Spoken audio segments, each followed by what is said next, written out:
Assalamualaikum warahmatullahi wabarakatuh. Selamat datang lagi di channel WB Talk with Podcast ya. Konten kali ini kita akan bicara santai, sesantai-santai. So, di depan kita ini sudah ada yang berwarna-warna namun unik ya. Nah, jadi mungkin teman-teman tuh bisa ngeliat deh video sebelum podcast ini mulai. Udah bisa tuh ngeliat tuh apa yang akan kita obrolin nih konten kali ini. Tapi sebelum itu tentunya kita juga mengingatkan mungkin buat teman yang di luar sana bertemu orang-orang baru seperti saya apa segala macam, beraktivitas di luar, setidak-tidaknya teman-teman harus menaati protokol kesehatan dengan baik, dengan benar, oke, dengan cara cuci tangan, pakai masker, pakai hand sanitizer, jaga jarak, jauhi kerumunan segala macam untuk menekan tingginya penyebaran COVID-19. Dan juga ini juga akhir-akhir ini banyak yang kecelakaan ya, dikarenakan hari hujan mungkin licin apa segala macam. Ada beberapa kejadian yang kemarin sempat ramai juga. Jadi mungkin teman-teman yang berkendara di luar sana diharapkan untuk ya lebih hati-hati, berwaspada pada saat berkendara. Oke, semoga kedepannya tidak ada lagi kejadian yang seperti itu ya, karena itu tentunya sangat merugikan sekali. Oke, di sini juga saya pakai hand sanitizer ya. Biar protokol kesehatannya berjalan dengan baik. Oke mas, bisa mas? Wah, kita di sini pakai hand sanitizer. Oke, kita hari ini ngobrol-ngobrol santai. Nah, sebelum itu kita perkenalan diri dulu, dari siapa dan dari mana dan masnya ngapain aja ini. Oke, bisa mas diperkenalkan diri sebelumnya, waktu dan tempat dipersilakan. Oke. Perkenalkan, saya Padi Setiono. Wah, oke. Ini dari Pangkalan Durin. Wah, jauh ya, lumayan jauh sih ya. Iya mas, jauh. Terima kasih loh sampai datang ke sini. Iya. Untuk di sini saya sebagai pengrajin batik. Oke, kan sudah tahu kan ya teman-teman di luar sana yang nonton. Oke, sebelum kita memulai podcast ini dengan baik dan benar, kita kayaknya intro dulu. Oke, sip. Let's go the podcast.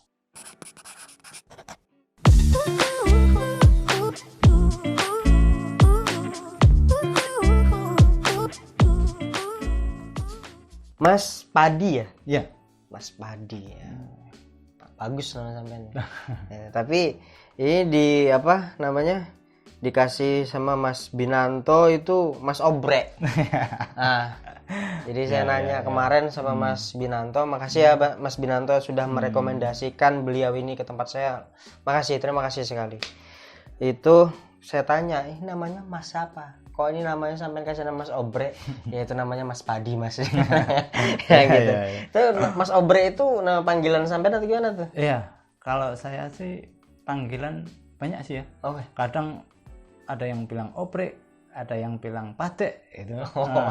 Terkadang mereka yang ketemu di jalan tuh ada yang bilang saya Adam. Saya terima aja semuanya tuh. Penting oleh aja. Saya terima semuanya. Penting baik-baik aja. Baik-baik aja. Gitu. Tujuannya mereka kan juga baik. Menyapa. Jadi ya diterima dan baik. Oke. Kita bicara batik, Mas. Mungkin ini ada asal mulanya nih. Kan kenapa? Atau memang sampean itu memang pengen jadi pembatik dulunya kerjanya, atau kenapa sampai memilih batik menjadi hal yang mendatangkan uang? Jadi profesi sampean ya sekarang ya. Kenapa? Wah, ini cerita ini. Wah, boleh. Memang podcast ini tempatnya sampean bercerita. Oke, santai kita. Kalau tuh pertamanya tuh saya bukan jiwa seni seorang pembatik, bukan. Oke. Awalnya saya ini melanglang buana, masih kesana kesini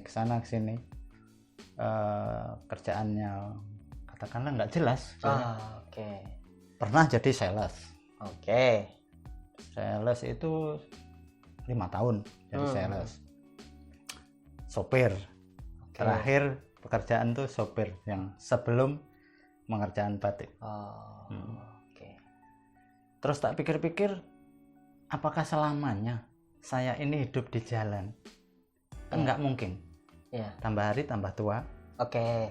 Nggak mungkin ngikuti kemauan sebagai seorang sopir yang mungkin fisiknya semakin tua itu nantinya semakin lemah, itu kan nggak mungkin, karena sopir itu termasuk pekerjaan yang berat ya.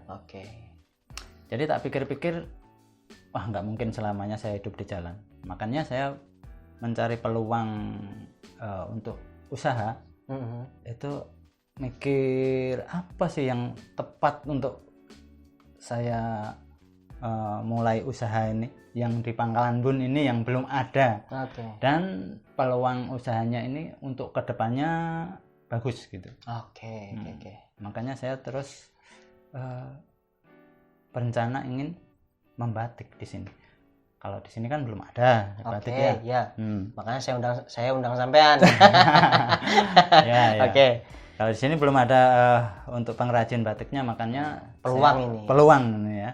Nah, terus ya belajar. Ya, nekat sih awalnya. Modal nekat. Modal nekat. Yang penting yakin saya bisa gitu. Tapi kalau di batik ini berarti sampean tuh belajarnya di luar Kalimantan ya? Ya. Awalnya saya sebelum terjun ke batik, saya kan dulu masih jadi sopir. Sopir itu setiap tahun saya ambil cuti tahunan itu kan. Nah, itu pulang ke Jawa. Kebetulan di Jawa itu ada teman yang ini pengrajin batik juga. Alhamdulillah saya punya teman pengrajin batik, jadi saya bisa belajar gratis di sana. Nah, itu pun saya nggak lama sih ya kalau untuk belajar di sana tuh. Masalahnya juga ini terikat waktu cutinya itu kan. Terikat waktu cuti cuma berapa hari gitu kan, harus balik lagi ke sini untuk kerja lagi. Jadi di sana tuh mungkin kalau namanya pulang ke Jawa itu ya, banyak family yang di Jawa, nggak mungkin kalau pulang ke Jawa itu menuju satu tempat aja terus nggak kemana-mana. Lucu kan. Nah, kadang-kadang itu datang kok nggak kesini kan gitu. Nah, itu saya bagi waktunya itu untuk belajar batik itu mungkin 2 hari, 3 hari di sana, mungkin siang aja, habis itu jalan ke tempat saudara lagi. Nah, seperti itu. Itu berulang sampai berapa tahun, Mas? 4 kali. 4 tahun tuh berarti? Iya 4 kali. Itu belajar batiknya itu setiap setahun itu mungkin nggak ada 4 hari itu nggak ada. Berarti kalau digenapin itu paling ya sekitar 2 minggu lah ya, 4 tahun. Iya 2 minggu. Saya belajar itu dari bagaimana cara langkah-langkahnya, ininya. Dari ini langkahnya, habis ini diwarna ini, terus sampai finishingnya. Itu saya cuma lihat aja, belum mempraktekkan. Belajar mempraktekannya tuh di sini. Bukan di sana. Tapi malah di sini. Di sini. Saya modal nekat, saya pasti bisa. Walaupun kebingungan awalnya. Dan gimana? Saya cuma ngelihat dan mempraktekkan, tetap ini ya. Kalang kabut tetap pasti ya. Pastinya. Nah, itu disitulah awalnya saya hampir sih putus asa. Kenapa sih kok saya susah sekali untuk bisa. Nah, tapi ya kan tetap saya lanjutkan terus. Saya sudah bertekad untuk berhenti jadi sopir dan membuka usaha seperti ini kan. Tetap saya lanjutkan. Harus bisa. Bagaimana caranya, saya tetap harus bisa. Gitu. Ngelewati proses itu kan pasti memakan waktu. Berapa lama, Mas? Sampai memang meyakinkan diri bahwa aku sekarang sudah bisa. Berapa lama tuh? Sampai kan sedangkan belajar kalau dipadetin kan cuma 2 minggu tuh. Berapa lama tuh? Itu sekitar 1,5 tahun saya sudah bisa. Itu nghabiskan berapa kain, Pak? Kalau kain itu ya jangan ditanya lah ya. Ya pastinya banyak ya. Iya, bisa untuk bikin baju berapa PT ya. Berarti sudah banyak eksperimennya segala macam. Eksperimen tuh berulang-ulang tetap. Awal dari keberhasilan itu memang harus mengalami fase yang Kegagalan, susah dulu ya, kegagalan itu susah, ya. ya pasti. Betul. Karena kalau nggak gitu kita nggak tahu tuh susahnya di mana. Susahnya di mana? Jadi di situ kendalanya juga di mana? meningkatkan fokus kita apa segala macam. Karena kan yang bersifat kayak gini kita nggak bisa asal-asalan, Pak. Pasti kita harus fokus apa segala macam. Cuman sejauh ini yang batik sampean bikin ini motifnya untuk batik ya? Untuk batik yang seperti ini cuman khusus untuk kobar atau gimana? Untuk sementara kita masih bikin yang khusus untuk motif kobarnya. Kita sambil memperkenalkan bahwa di kobar ini mempunyai batik sendiri, mempunyai ciri khas sendiri. Kita sambil ngangkat kobar ini mungkin di luar sana, kobar punya batiknya bagus-bagus, motifnya bagus-bagus, unik-unik dan untuk memperkenalkan kobar lah tentunya. Sembari meningkatkan ekonomi. Jadi mungkin yang perlu teman tahu bahwa batik-batiknya tadi sudah saya lihat ya, yang di sini saya lihat apa segala macam. Terus saya juga ada ngelihat pengolahannya ya di video tadi yang Mas Padi tunjukkan ke saya. Unik. Saya kayaknya bakal main-main nanti ke sana. Boleh. Sembari datangin Mas Binanto, nanti mampir ke tempat sampean. Pengen belajar juga. Boleh, silakan. Kan selalu terbuka. Mantap. Jadi nanti ya saya pengen sih ngerasain ini kayak gimana yang bikin kayak gini. Karena kalau kita lihat kayak gini kan bagus-bagus nih, Mas. Cuman kita nggak tahu ini prosesnya dari mungkin awalnya seperti apa sampai pada tahap finishing segala macam. Itu kan pasti butuh waktu, butuh ketelitian apa segala macam. Untuk satu kain ini kan yang kita omongkan tadi itu panjangnya 2 meteran ya? 2 meter. Berdiameter 2 meter. Pengerjaannya untuk batik selebar itu berapa hari, Mas? Kalau sementara ini ya, saya buatnya itu masih yang ini namanya batik print malam dingin. Print malam dingin itu semacam di print, tapi itu cuma motifnya aja. Polanya aja. Dan pengerjaan pewarnaannya itu tetap manual, pakai colet. Canting? Bukan. Manual coletnya itu dari semacam ini ya, kayak di kuas gitu. Kuas gitu. Kuas gitu. Iya. Sama seperti pengerjaan pewarnaan batik cap. Itu sama. Batik cap, batik tulis, pengerjaan untuk motifnya tetap dicolet itu. Bedanya kalau batik cap tuh dia pakai capnya. Nah, itu pakai cap yang model kayak setrika itu. Nah, seperti itu. Kalau batik print malam dingin ini pakai print semacam sablon. Tapi itu untuk motifnya aja. Untuk motifnya aja dan menggunakan malam dingin. Iya.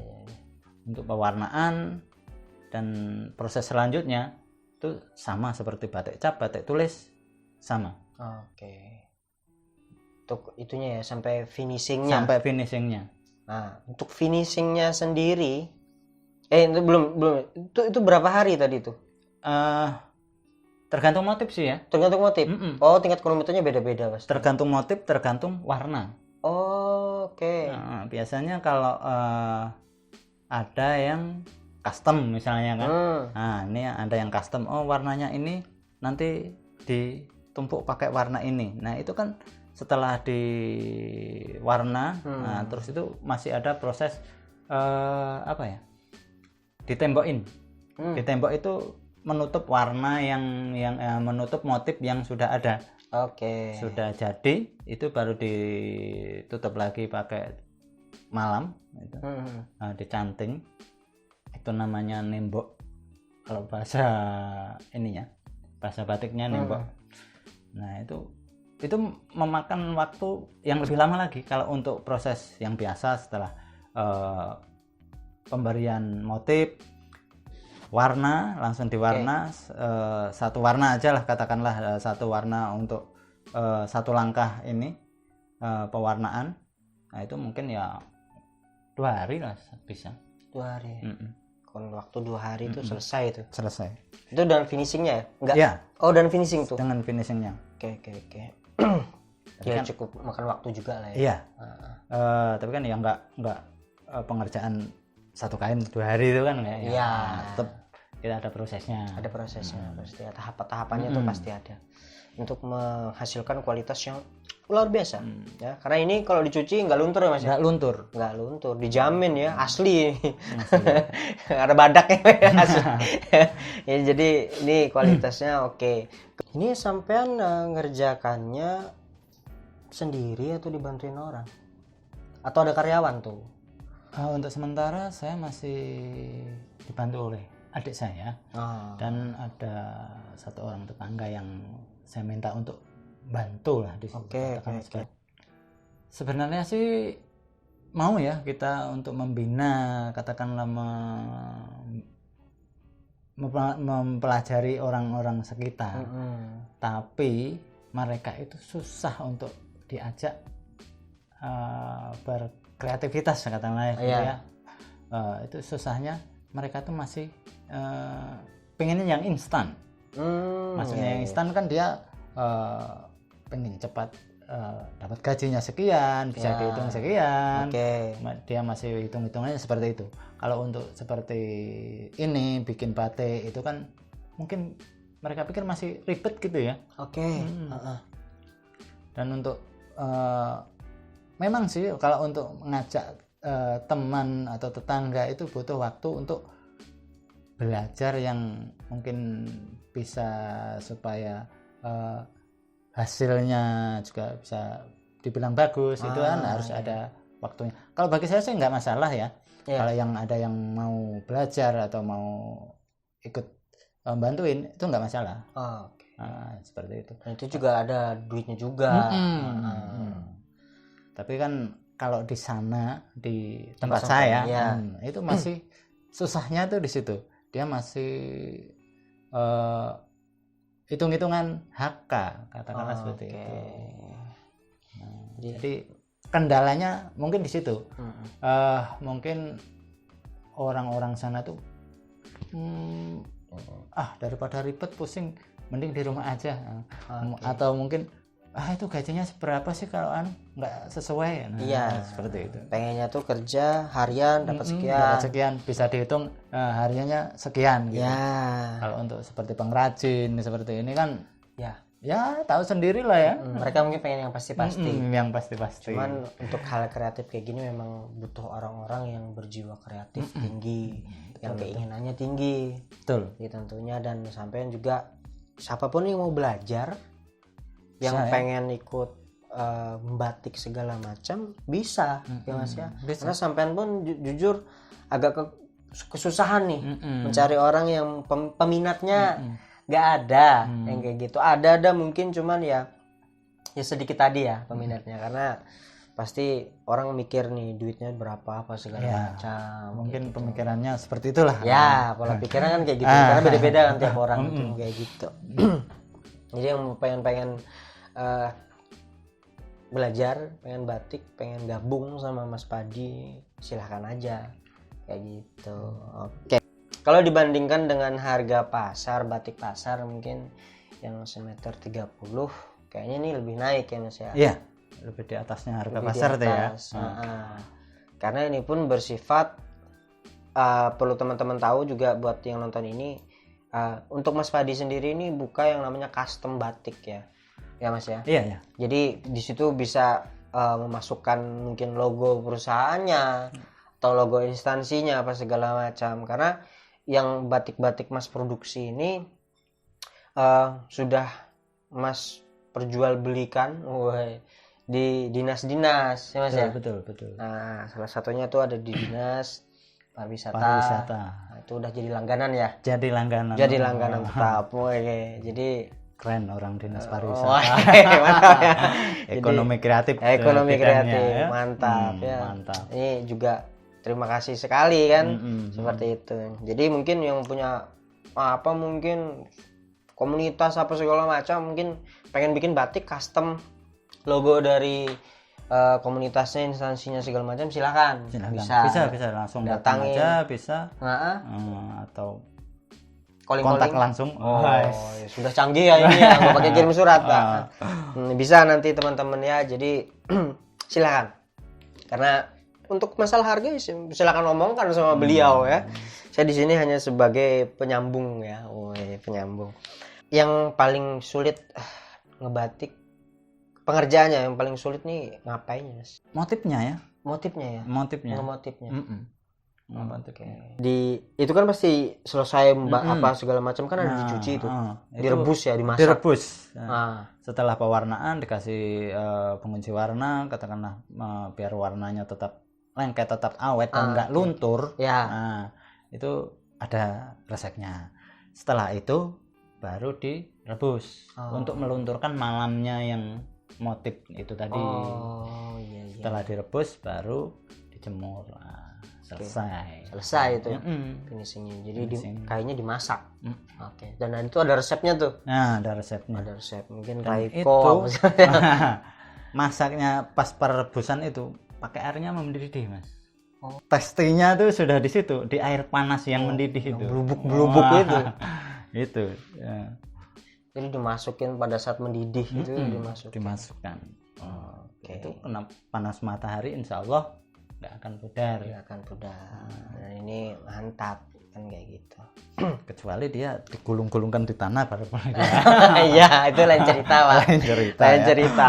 Oke. Tapi selama pengerjaan kayak gini jenuh nggak ya, Mas? Yang gambar apa segala macam. Jenuh pasti sih ya. Monoton kan ya? Iya. Bikin coraknya pasti apa itu ya. segala macam. Si jenuh tuh. Pasti nah, ngebunuh kejenuhannya kayak gimana, Mas? Dengerin musik aja. Di bawah santai. Di bawah santai, dengerin musik aja. Nggak bisa dipaksa kalau iya, memang. Nggak bisa dipaksa.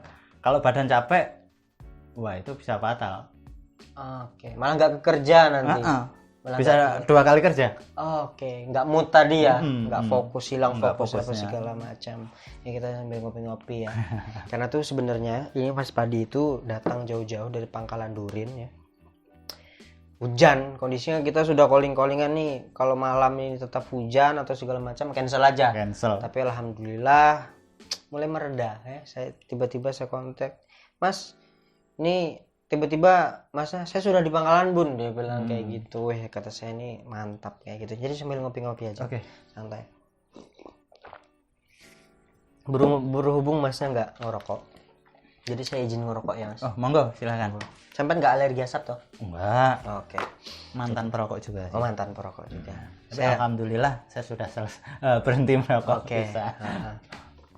Sampai ngebatik berapa tahun, Mas?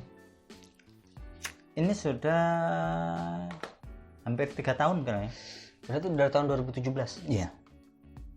Oke. Pertama bikin ada yang beli langsung? Belum. Pastinya belum. Berapa bulan setelah sampean bikin baru ada yang beli? Lama itu. Lama? Lama. Sampean jualannya gimana?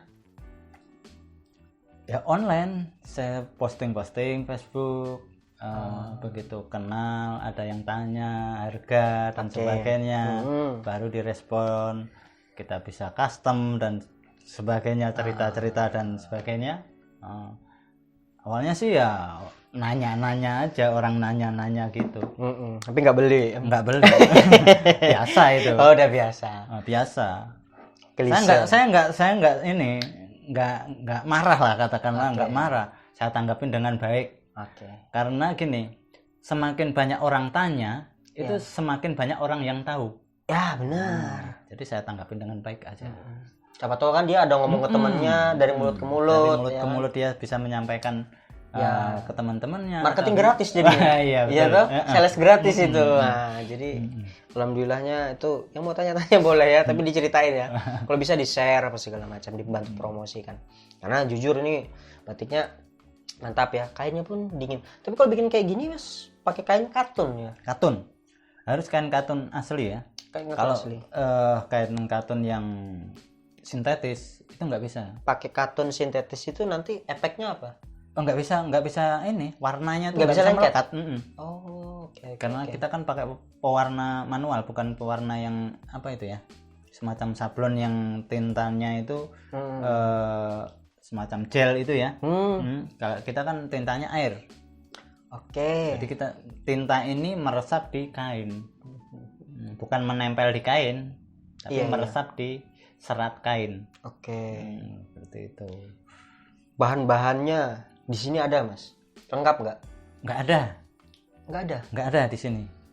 Bahan bakunya tuh nggak ada sama sekali memang di sini. Nggak ada sama sekali. Karena mungkin di sini belum ada ya untuk pengrajin batik ini ya.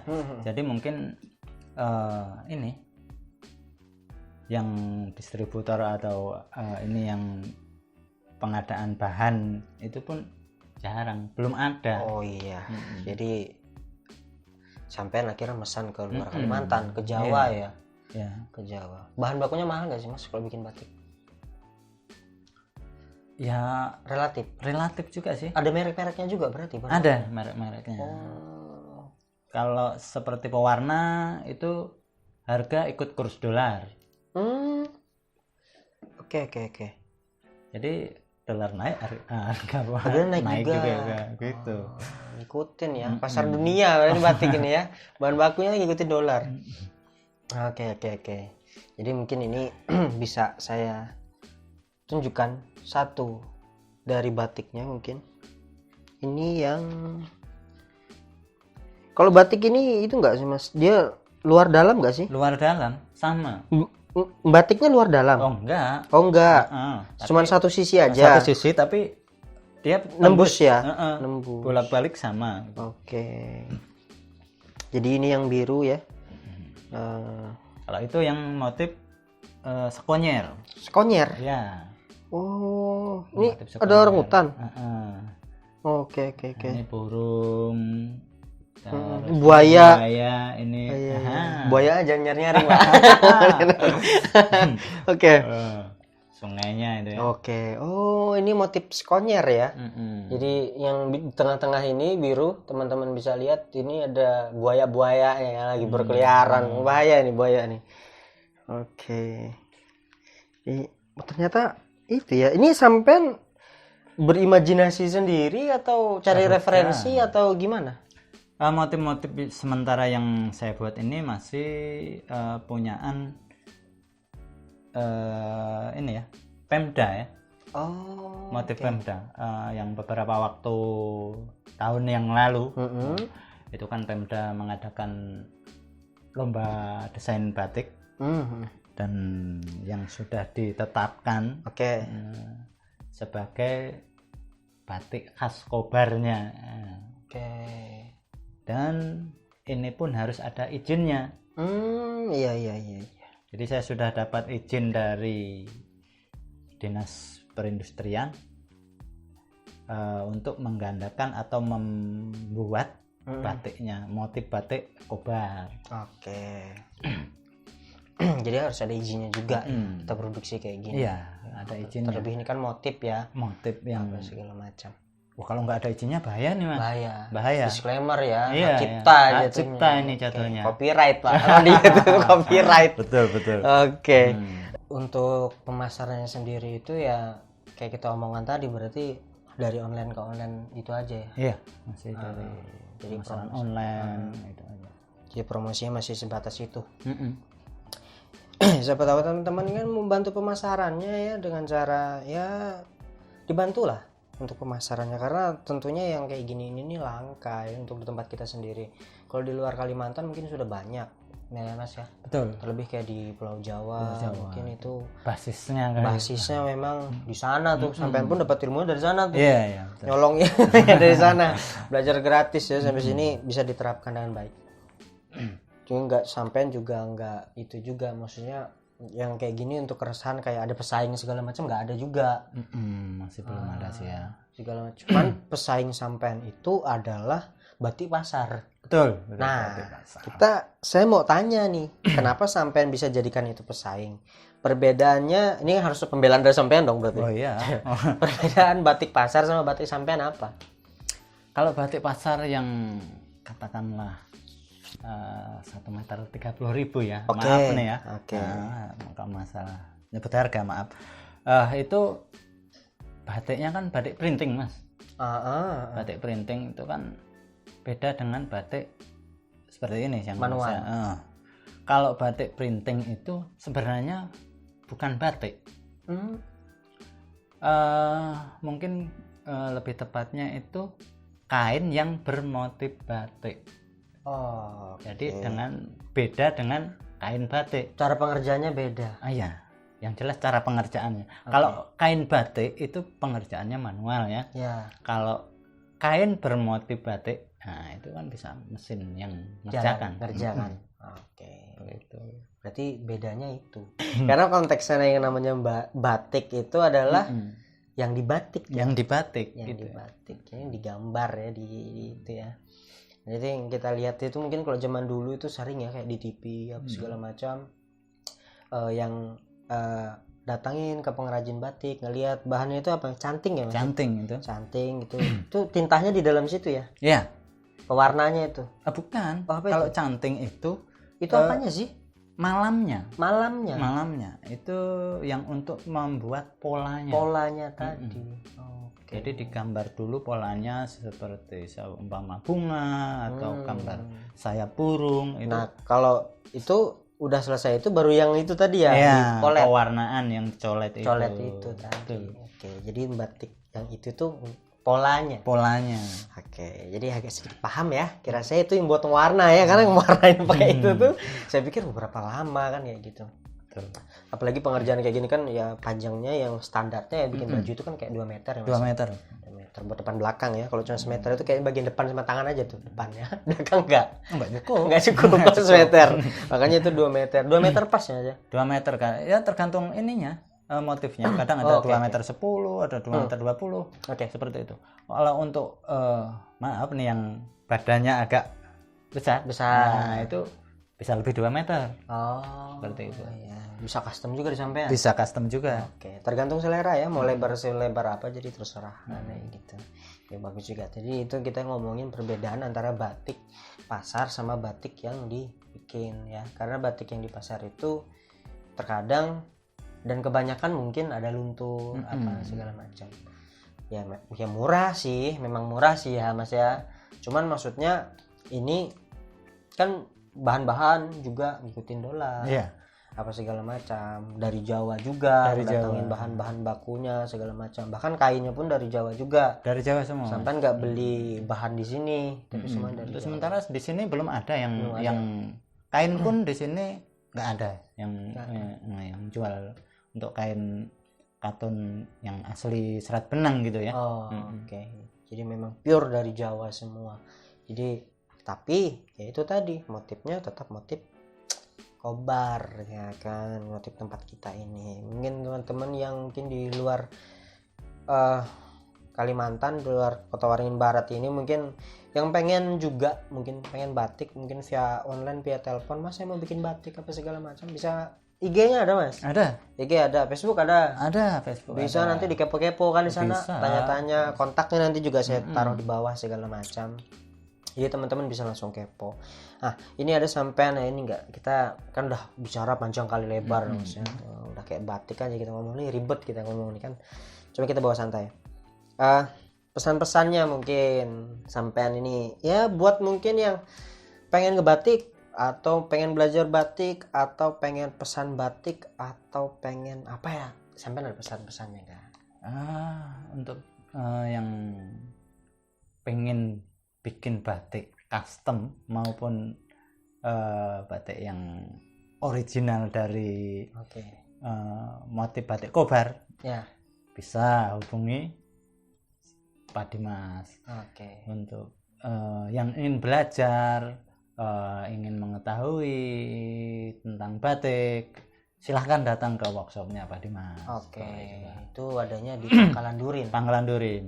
Sekarang kita SP4 Pangkalan Durin itu simpang 4 ke belakang kanan. Ya, kalau dari Bumi Harjo. Kalau dari Bumi Harjo simpang 4 belok kanan. Kalau dari Purbasari Simpang 4 lurus. Ya, Oke. betul. Jadi di situ Simpang 4 ya, di situ. Kalau yang dari arah Bumi Harjo itu sebelah kanan. Kalau dari mana tadi? Purbasari itu lurus saja. Lurus. Tapi jangan ditabrak ya. Itu tengah itu tuh. Karena ada yang jaga parkir sekarang. Iya. Terakhir saya ke sana ada yang jaga parkir. Mungkin itu pesan-pesannya buat teman-teman yang menonton podcast ini. Ini kita nggak terlalu lama ya, podcastnya nggak kayak yang lain. Karena kan juga ini kamera saya entah kenapa ada agak error ya. Jadi terima kasih ya Mas ya, ini sudah Sama-sama. datang meluangkan waktunya malam-malam ke sini. Hujan juga tapi alhamdulillahnya udah reda segala macam. Menyempatkan waktunya, mungkin Mas lagi sibuk apa segala macam. Terima kasih banyak. Terima kasih juga sama Mas Binanto yang sudah merekomendasikan teman sampean ya akhirnya datang ke podcast saya ini. Luar biasa sekali, kita saling support tentunya. Apapun itu kita saling support selama itu masih dalam hal yang positif. Jadi teman-teman yang mungkin ada komunitas, mungkin pekerjaan profesi apa yang mungkin sekiranya bisa untuk diundang sini, silahkan DM follow IG saya, DM aja silahkan. Link ada di deskripsi. Mau tanya-tanya mungkin juga boleh, mau nyaranin juga boleh, silahkan. Juga follow IG-nya Mas Padi, Facebooknya juga mungkin bisa. Nanti linknya saya taruh di deskripsi, jadi teman-teman bisa kepo di situ. Oke, juga tidak lupa untuk mengingatkan teman-teman yang di luar sana beraktivitas. Saya ulangi sekali lagi untuk jaga jarak, jauhi kerumunan, cuci tangan, pakai masker segala macam untuk menekan tingginya penyebaran COVID-19.